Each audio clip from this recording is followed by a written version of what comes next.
تدبر قرآن امین احسن اصلاحی سورہ طٰہٰ آیات 37 تا 40۔ اعوذ باللہ من الشیطان الرجیم بسم اللہ الرحمن الرحیم۔ وَلَقَدْ مَنَنَّا عَلَيْكَ مَرَّةً أُخْرَىٰ إِذْ أَوْحَيْنَا إِلَىٰ أُمِّكَ مَا يُوحَىٰ أَنِ اقْذِفِيهِ فِي التَّابُوتِ فَاقْذِفِيهِ فِي الْيَمِّ فَلْيُلْقِهُ الْيَمُّ بِالسَّاحِلِ يَأْخُذْهُ عَدُوٌّ لِّي وَعَدُوٌّ لَّهُ وَأَلْقَيْتُ عَلَيْكَ مَحَبَّةً مِّنِّي وَلِتُصْنَعَ عَلَىٰ عَيْنِي۔ وَلَقَدْ مَنَنَّا عَلَيْكَ إِلَى الْآيَةِ۔ حضرت موسیٰ علیہ السلام کا اضطراب رفع کرنے کے لیے جس طرح ان کی دعا کی قبولیت کی بشارت سنائی گئی، اسی طرح ان کے اوپر اپنے اس فضل خاص کی بھی یاد دہانی فرما دی جو اللہ تعالیٰ نے ان پر اس وقت فرمایا جب کہ ان کی ولادت ہوئی، اور اس بات کا خطرہ تھا کہ فرعون اسرائیلی بچوں کے قتل کی جو ظالمانہ اسکیم چلا رہا ہے اس کی زد میں وہ بھی آ جائیں گے۔ اللہ تعالیٰ نے اس وقت نہ صرف یہ کہ اپنی قدرت و حکمت سے حضرت موسیٰ علیہ السلام کو بچایا بلکہ فرعون ہی سے ان کی پرورش کرائی۔ اس واقعے کی یاد دہانی سے مقصود یہ ہے کہ جس فرعون سے تمہاری حفاظت کے لیے خدا کی یہ شانیں ظاہر ہو چکی ہیں، اس سے کوئی اندیشہ تمہارے دل میں کیوں خطور کرے، تمہارا رب تمہارے ساتھ ہے۔ اِذْ أَوْحَيْنَا إِلَىٰ أُمِّكَ مَا يُوحَىٰ، یہ اس فضل خاص کی تفصیل بیان ہو رہی ہے کہ تمہاری حفاظت کے لیے ہم نے جو تدبیر پسند فرمائی اس کی وحی ہم نے تمہاری ماں کی طرف کی، اور وہ وحی یہ تھی کہ جو اب تمہیں کی جا رہی ہے، تاکہ تم پر واضح ہو جائے کہ ہم اس سے پہلے تمہارے اوپر اپنے کیسے بڑے بڑے فضل کر چکے ہیں۔ اگرچہ اس واقعے کا اجمالی علم حضرت موسیٰ علیہ السلام کو اپنی والدہ ماجدہ کے ذریعے سے رہا ہوگا، لیکن اس کے اندر دست غیب کی جو کار فرمائیاں تھیں ان کا پورا علم تو اس وحی کے ذریعے ہی سے حضرت موسیٰ علیہ السلام کو ہوا ہوگا۔ اسی بات کی طرف ما یوحیٰ کا لفظ اشارہ کر رہا ہے۔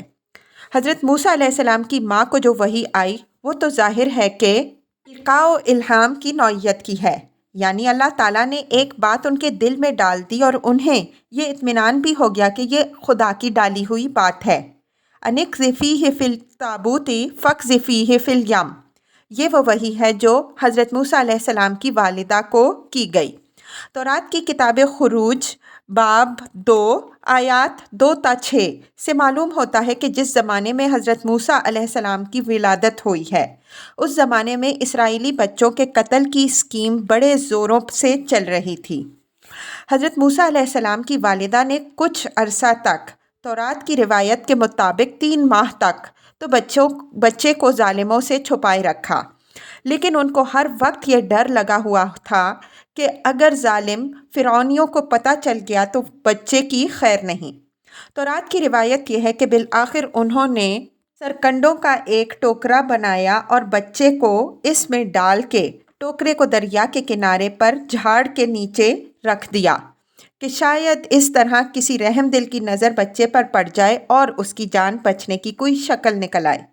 قرآن کا بیان یہ ہے کہ یہ بات اللہ تعالیٰ نے حضرت موسیٰ علیہ السلام کی ماں کے دل میں ڈالی کہ بچے کو ایک صندوق میں رکھ کر اس کو دریا میں ڈال دو اور اس باب میں کوئی فکر یا غم نہ کرو، ہم پھر بچے کو تمہاری طرف لوٹائیں گے اور اس کو اپنا رسول بنائیں گے۔ ظاہر ہے کہ قرآن کی بات زیادہ قرین قیاس ہے۔ بغیر اشارہ غیبی کے حضرت موسیٰ علیہ السلام کی والدہ آخر کس دل و جگر سے اتنا بڑا اقدام کر سکتی تھیں؟ اشارہ غیبی کے بعد بھی نہ جانے ان کی مامتا پر کیا گزر رہی ہوگی، لیکن اس اشارہ غیبی نے چونکہ یہ اطمینان بھی دلا دیا تھا کہ تم یہ کر گزرو، اللہ تعالیٰ بچے کی حفاظت کا سامان خود کرے گا، اس وجہ سے انہوں نے کلیجے پر پتھر رکھ کر اس کو دریا کی موجوں کے حوالے کر دیا۔ سورہ قصص آیت 7 میں اس اشارہ غیبی کی وضاحت یوں ہوئی ہے: فَإِذَا خِفْتِ عَلَيْهِ أَلْقِيهِ فِي الْيَمِّ وَلَا تَخَافِي وَلَا تَحْزَنِي إِنَّا رَادُّوهُ إِلَيْكِ وَجَاعِلُوهُ مِنَ الْمُرْسَلِينَ، اور جب تمہیں اس کے باب میں اندیشہ ہو تو اس کو دریا میں ڈال دیجیو اور نہ ڈریو اور نہ غم کیجیو، ہم پھر اس کو تمہاری طرف لوٹائیں گے اور اس کو اپنے رسولوں میں سے بنائیں گے۔ اس اقدام کے وقت حضرت موسیٰ علیہ السلام کی والدہ کے دل پر جو کچھ گزری ہے اس کی وضاحت سورہ قصص کی تفسیر میں انشاءاللہ ہم کریں گے۔ فَلْيُلْقِهِ الْيَمُّ بِالسَّاحِلِ يَأْخُذُهُ عَدُوٌّ لِّي وَعَدُوٌّ لَّهُ، یہ اس وحی کا جز نہیں جو حضرت موسیٰ علیہ السلام کی ماں کو ہوئی۔ اگر یہ بات بھی وحی میں شامل ہوتی تو اس صورت میں جواب امر ہوتی، حالانکہ فَلْيُلْقِهِ پر لام امر ہے، اس وجہ سے یہ امر غائب ہے۔ جن لوگوں نے اس کا ترجمہ جواب امر کا کیا ہے ان کا ترجمہ بالکل غلط ہے۔ اس کا لفظی ترجمہ یہ ہوگا کہ پس چاہیے کہ دریا اس کو کنارے پر ڈال دے، یعنی والدہ موسیٰ علیہ السلام کو تو اللہ تعالیٰ نے یہ وحی کی کہ بچے کو صندوق میں رکھ کے دریا کے حوالے کر دو، اور دریا کو حکم فرمایا کہ وہ اس کو کنارے پر ڈال دے، اس کو وہ اٹھائے گا جو میرا بھی دشمن ہے اور اس کا دشمن بھی۔ یہ حضرت موسیٰ علیہ السلام پر اللہ تعالیٰ نے اپنی قدرت و حکمت اور اپنی شان و تدبیر کا اظہار فرمایا کہ ہم نے تمہاری حفاظت و پرورش کے لیے اپنی یہ شان دکھائی کہ تمہاری ماں سے تمہیں دریا کی موجوں کے حوالے کرایا، اور پھر یوں چاہا کہ دریا تمہیں ساحل پہ ڈال دے، اور اس طرح میرا اور تمہارا دونوں کا جو دشمن ہے یعنی فرعون وہ تمہاری پرورش کرے۔ عدو لی و عدو اللہ میں خدا کے کمال تصرف کی دلیل ہے کہ اللہ تعالیٰ نے اپنے اور حضرت موسیٰ علیہ السلام دونوں کے دشمن سے حضرت موسیٰ علیہ السلام کی حفاظت و پرورش کرائی۔ خدا کا دشمن تو وہ اس وجہ سے تھا کہ وہ خود خدائی کا مدعی تھا، بھلا وہ اپنے سوا کسی اور خدا کو کس طرح گوارا کر سکتا تھا، اور حضرت موسیٰ علیہ السلام کے ساتھ اس کی جو دشمنی تھی اس کی تفصیل اوپر گزر چکی ہے۔